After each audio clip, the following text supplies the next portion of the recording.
बिस्मिल्लाहिर्रहमानिर्रहीम। अस्सलाम वालेकुम। कैसे हैं आप सब? अल्लाह ताला आप सबको अपने हिफ्ज़ व अमान में रखे और सब अपने अपने घरों में शाद और आबाद रहें। आमीन सुम्मा आमीन। आज हम बना रहे हैं बहुत ही कम इंग्रेडिएंट से बनने वाली बहुत ही लजीज और मज़ेदार पेशावरी नमकीन बीफ कढ़ाई। ये ईद स्पेशल डिश है, तो चलिए स्टार्ट करते हैं। सबसे पहले हम कढ़ाई में घी ऐड करेंगे, तकरीबन 2 से 3 टेबल स्पून। जैसे ही घी मेल्ट होगा हम इसमें 1 टेबल स्पून ज़ीरा ऐड कर देंगे। बड़ी इलायची 1 इसको तोड़कर फिर ऐड करेंगे।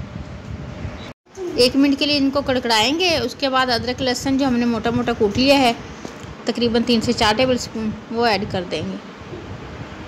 1 मिनट तक अदरक और लहसुन को भी फ्राई करेंगे हम घी के साथ। उसके बाद हमने बीफ लिया है तकरीबन 1 kg और बीफ में हड्डी और चर्बी दोनों चीज़ें शामिल हैं। इसे हमने अच्छे से धो लिया है। धोने के बाद वो हम जैसे ही अदरक और लहसुन हमारा फ्राई होगा उसमें ऐड कर देंगे। साथ ही हम इसमें 1/2 टेबल स्पून नमक ऐड कर देंगे। नमक ऐड करने के बाद तकरीबन 10 से 12 मिनट इसको अच्छे से फ्राई कर लेंगे गोश्त को।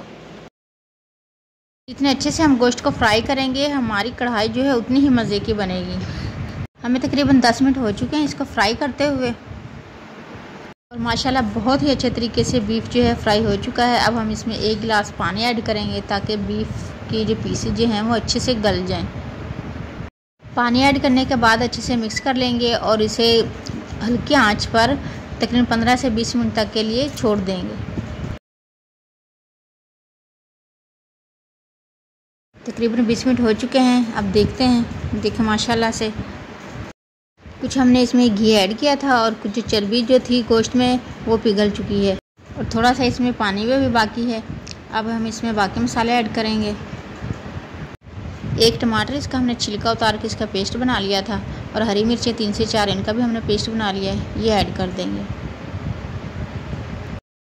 और साथ ही ब्लैक पेपर 1/2 टेबल स्पून, ये ऑप्शनल है। अगर आप नमकीन बनाना चाहते हैं तो ये आप ना ऐड करें। हमने इसे थोड़ा चटपटा भी बनाना है इसलिए हमने इसमें ब्लैक पेपर जो है थोड़ी सी ऐड कर दिया और हरी मिर्चें साबुत 2 से 3 ऐड कर देंगे।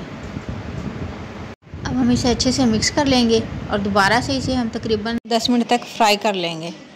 इसके अंदर जो पानी है वो भी अच्छे से खुश्क हो जाए और गोश्त भी हमारा अच्छे से गल जाए।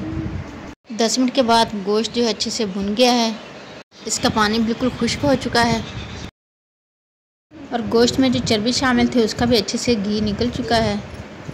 अगर आपके पास चर्बी ना हो तो आप थोड़ा सा एक्स्ट्रा घी ऐड कर सकते हैं। उसके बाद हमारी बहुत ही मज़ेदार पेशावरी बीफ नमकीन कढ़ाई जो बिल्कुल रेडी है। इसे डिश आउट करते हैं। सिर्फ चंद ही इंग्रेडिएंट से इतना लजीज बनती है कि आप सब कुछ भूल जाएंगे और सिर्फ यही बनाएंगे। और ये बच्चों की बहुत फेवरेट है क्योंकि इसमें बहुत ज़्यादा मसाले हमने यूज़ नहीं किए। और ईद पर जब ज़्यादा चटपटे और मसालेदार खाने खा कर जो है हम तंग आ जाते हैं तो ये बनाएं। ये इंशाल्लाह आपको बहुत मज़े की लगेगी और हमारी सेहत के हवाले से बहुत फ़ायदेमंद है। और गोश्त भी देखें माशाल्लाह कितने अच्छे से गल चुका है। नमकीन कढ़ाई की ये पहचान होती है कि इसे हल्की आंच पर पकाएं और गोश्त बहुत अच्छे तरीके से गला लें। ये देखें माशाल्लाह हर एक रेशा अलग अलग है इसका। और पेशावरी नमकीन कढ़ाई का असल टेस्ट भी उसी वक्त आता है जब बहुत अच्छे से गोश्त गला हुआ हो और इसमें थोड़ी सी चर्बी शामिल हो। इसलिए बेस्ट ये है कि आप गोश्त में थोड़ी सी चर्बी भी ऐड कर लें।